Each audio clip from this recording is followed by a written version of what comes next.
Aloha friends, I'm Ash. And I'm Matt, and we are the Yoga Couple, Welcome back to our channel. a page dedicated to cultivating freedom in body, mind, and soul.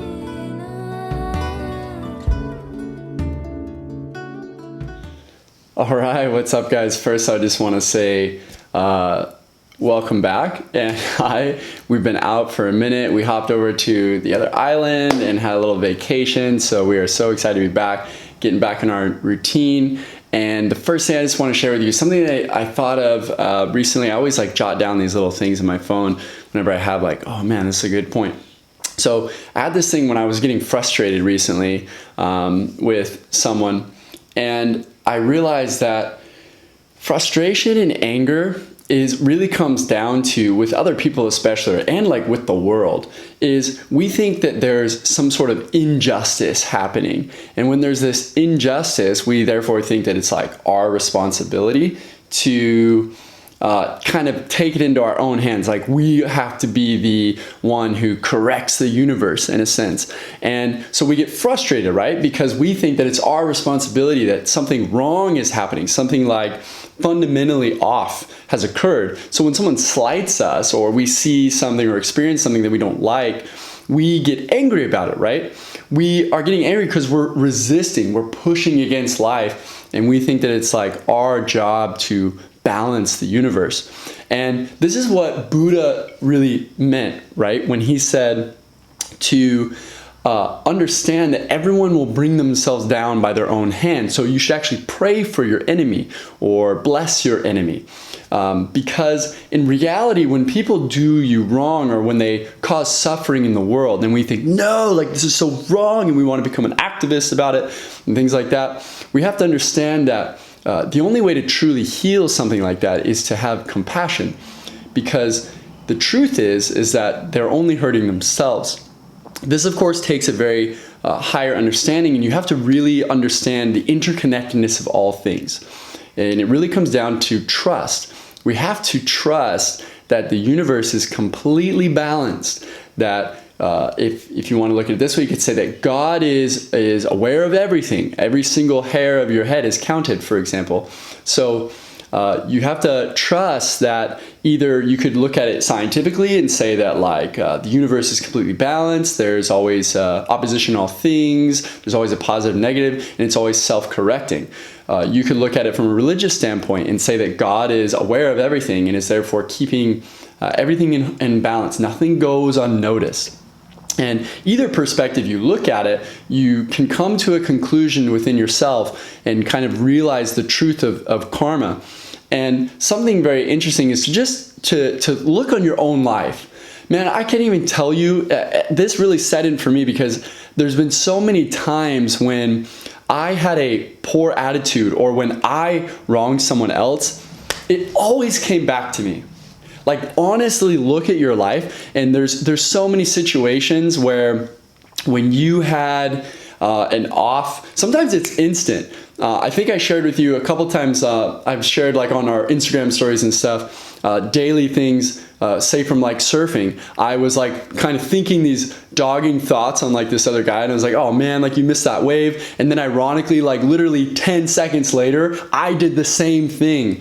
So, look at your life and notice how your own consequences have always come back to you. That's really the best place to start. Don't even worry about, projecting anywhere else. Just look at within your own life, and you'll see how your own times you've slipped up and made choices that were a little rough and brought you suffering and maybe made others suffer, always came back to you. And so if you can see that within your own life, it'll help you kind of solidify this understanding that bigger things are balanced too. We think that huge things murder or rape, or these awful situations that happen in life, we think everyone just gets off scot-free. We think people just get away with it. There is complete justice, and it just might not be seen. We think that people are getting away with things. No one's getting away with anything. And when you truly understand that, it's a very, first of all, humbling realization, because then you realize, whoa, man, I just need to worry about myself. I can't worry about anybody else because I slip up enough. How am I supposed to be worrying about other people? because I'm just worrying about my own consequences. And that's really a more loving perspective. The only way to heal a situation is to go beyond it. And you don't solve anger with anger. This is the issue with activists that I have is because you don't fix anything by being anti-it, okay? That doesn't, you just create more of it when you do that. It's like, I'm anti-confrontation. You see what I'm saying? Like, that's ultimately how it all ends up being, is like you're actually just kind of fueling the polarity. What you really need to do is we need to go beyond it and to see it with love. That's the only thing that can heal any situation, is to go beyond it and to see it for what it really is. So let's take a really good thing I really want to talk about is like, say, our prison system, okay? When we have criminals, when we have people that do these really atrocious things in society, and by all means, there's incredibly painful choices out there. But to punish, to brutalize, to victimize, to make this person totally awful and evil actually just perpetuates the problem. In reality, these people need the most love ever because they are completely ruined inside or tormented inside. And this is like way too hard for us, okay? Because we get angry because we believe there is an injustice. There is no injustice. Okay, I could go into this so much more with a lot of other examples. I'll do like one more. Let's say, like in the inner workbook that we're getting ready to complete right now, there's a great example I have in there of, let's say that you were abused as a child, and we think that the parent, let's say, or whoever the figure was, we think that they just are getting away with that. And no, maybe they never got caught or something like that. But you don't understand that that person carries the most ridiculous guilt and inner torment inside, okay?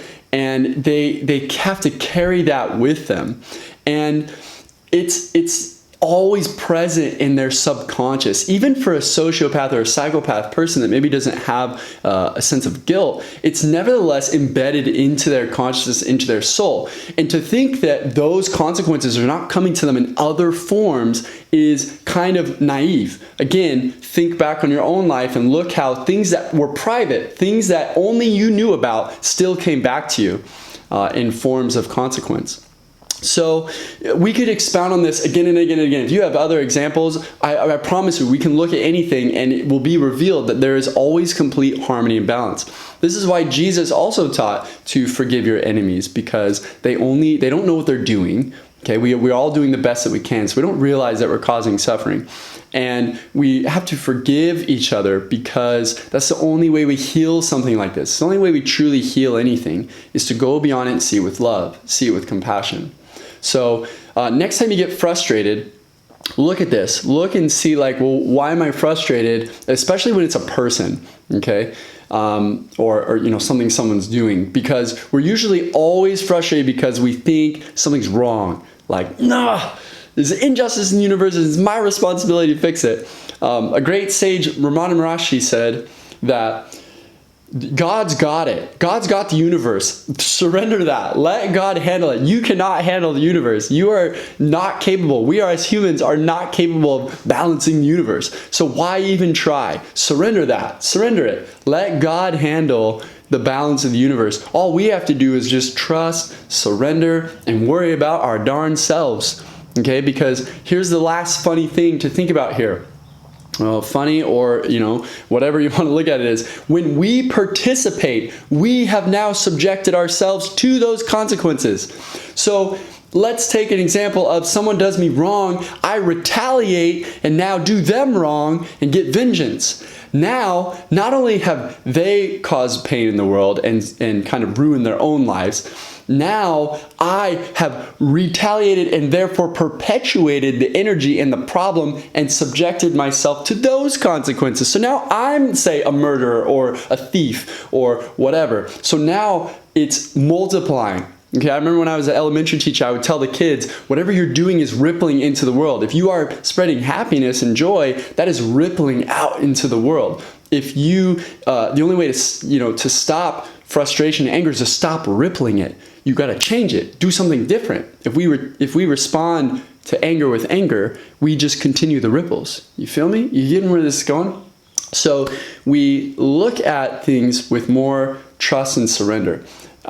Real quick, reminder, recap. Look at your own life to really build the understanding and the faith. And then you'll see like, oh my gosh, it's always connected. And then second of all, start to realize how you can kind of see how everyone is carrying their own consequences in every moment.